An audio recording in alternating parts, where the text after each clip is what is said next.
Vai dienas beigās tu pārkāp mājas slieksni, bet darba sarunas un uzdevumu saraksts turpina riņķot tavā galvā? Tas maksā dārgi, miegs kļūst seklāks, pacietība īsāka, un nākamajā rītā, no rīta piecījoties, tu jau esi nogurusi. Smadzenēm vajag konkrētu signālu. Loma ir mainījusies, lai smadzenes varētu pārslēgties. Izvēlies vienu konkrētu atkārtojamu darbību, kas skaidri pasaka, ka darbs ir beidzies, un tev tas nav jānes mājās. Skolā tas var būt, piemēram, datora aizvēršana vai 5 teikumu pierakstīšana dienas noslēgumā. Ja tu brauc mājās ar, teiksim, sabiedrisko transportu, tad tās var būt 10 minūtes nesteidzīgai pastaigai līdz no pieturvietas, piemēram. Ja tu strādā mājās, tad apmaksāto laiku tu noslēdz ar, teiksim, apģērba vai apavu nomaiņu vai vienkārši pārsēšanos uz citu sēdvietu, nevis turpināšanu sēdēt uz darba krēsla.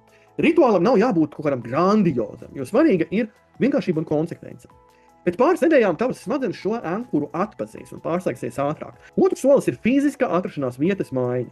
Jo pat ja mājās, teiksim, ir viens galds, tad ir būtiski atrast alternatīvu vietu. Piemēram, tas var būt cits krēsls, citādāks apgaismojums, varbūt pat cita telpa. Telpa un kustība nav kādi sīkumi. Tās iestata citus uzvedības un citus domāšanas scenārijus. Trešais solis – dienas refleksijas pierakstīšana, tam veltot 3 līdz 5 minūtes. Piemērs. Uzraksti 2 rindas par to, kas tev šodien izdevās, un vienu par to, no kuras lietas tu šodien apzināti atbrīvojies. Piemēram, formāts varētu būt šāds. Šodien nostrādāju tas un tas, nākamreiz atkārtošu vai turpināšu darīt to un to, un šodien es atbrīvojos no tā un tā. Smadzenēm vairs nav jāturpina tādā veidā sagramot darba dienas notikumus un to stresu. Lai būtu vieglāk izveidot, piemēram, tālrunī vienu fiksētu piezīmu aplikāciju, izmantojot piezīmi, ko atver un izmanto tikai šim nolūkam. Svarīgi ir nevis detalizētas atskaites, kaut kāds ziņojums, bet konkrēts darba dienas noslēgums. 4. solis ir īsta rituāla frāze. Kad esi izdarījusi iepriekšējos 3 soļus, tad pasaki sev, darba diena ir beigusies, rīt turpināšu. Tad viena konkrēta frāze. Tas pats formulējums jāpauž sev katru vakaru. Ja prāts mēģina atgriezties pie neatbildētas e-pastu tēmas, piemēram, tad ir svarīgi pierakstīt vienu teikumu. Tā ir rītdienas prioritāte, tāda un tāda. Un atkārtot to frāzi, ja darba diena šodien beigusies, turpināšu rīt. Tev ir jāatjauno, citādi sakot, robeža. 5. solis. Fiziskās aktivitātes, ko tu veic, teiksim, 15 līdz 30 minūtes dienā.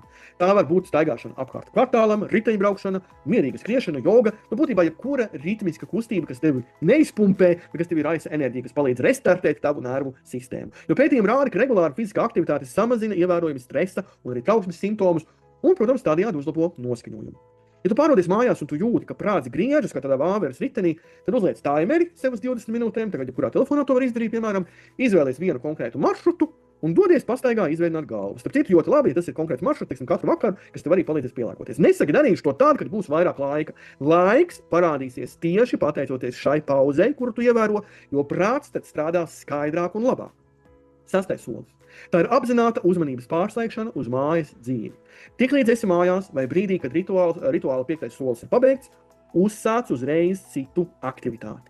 Tā var būt saruna, piemēram, ar dzīvesbiedru vai bērniem, dārza laistīšana, vienkāršas vakariņas vai 15 minūšu kādas labas grāmatas lasīšana un tā tālāk. Svarīgi, lai uzmanībai būtu skaidrs fokusa, ja pieturas punkts. Tādēļ izvēlies kaut ko konkrētu un laiku daudz neaizņemošu, ar noteiktu sākumu, ar noteiktām beigām. 7. solis. Digitālo robežu ievērošana. Nosaki konkrētu laiku, iestati telefonu klusuma režīmā un izslēdz paziņojumus, piemēram, no darba čatiem. Ja skolā vai iestādē vēl nav izveidota kopīga vienošanās par pieejamību pēc darba laika, es aicinu tev pietiekami drosmīgai būt un ierosināt to, jo skaidri noteikumi mazina spiedienu atbildēt uzreiz un samazina stresu. Digitālās robežas nav kaut kāda kaprīze. Tās tieši samazina emocionālo izsīkumu un palīdz tev sagatavoties jaunai darba dienai labāk. Ja rodas bažas, vienojies ar kolēģiem par tādu kā ārkārtas kanālu. Piemēram, īziņām tikai nopietnām situācijām, kur šis jēdziens nopietns ir iepriekš skaidri definēts. Vispārējais, lai paliek rītdienai. 8. solis. Pateicības vai 3 pozitīvo notikumu pieraksts pirms gulētiešanas. Ko tas nozīmē? Pieraksti 3 labas lietas, kas ar tevi notika šodien. Pat ja tās ir vienkāršas lietas.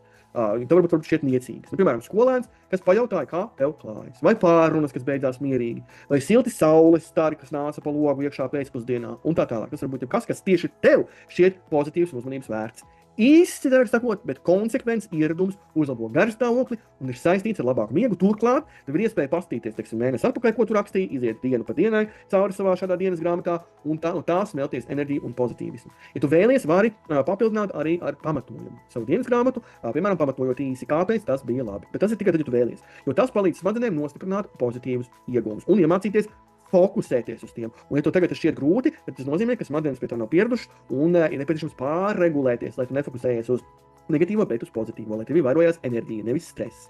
Tā ir uzmanības trenēšana, lai tava darba diena beigtos ar pozitīvu noslēgumu, nevis ar pārmērīgu stresu, kas tev valkās līdzi, ka tad svara bumba pie kājas piesieta diena no dienas. Šīs 8 darbības veido pārdomātu sistēmu. Tās sākas ar robežu iezīmēšanu un ķermeņa iesaistīšanu. Tās turpinās ar prāta noslēgšanu vai, teiksim, norobežošanu no darba dzīves un īsu frāzi, kas palīdz pārslēgties no darba uz atpūtas režīmu. Un noslēdzas ar digitālo robežu ievērošanu un apzinātu uzmanības vēršanu uz mājas dzīvi un uz kaut ko pozitīvu. Jo pirmajā nedēļā tu varēsi pamanīt, ka pārējie kļūst vieglāk, miegs kļūst dziļāks un labāks, un no rīta tu darbā atgriezīsies ar lielāku enerģiju un ar katru reizi arī mierīgāku prātu.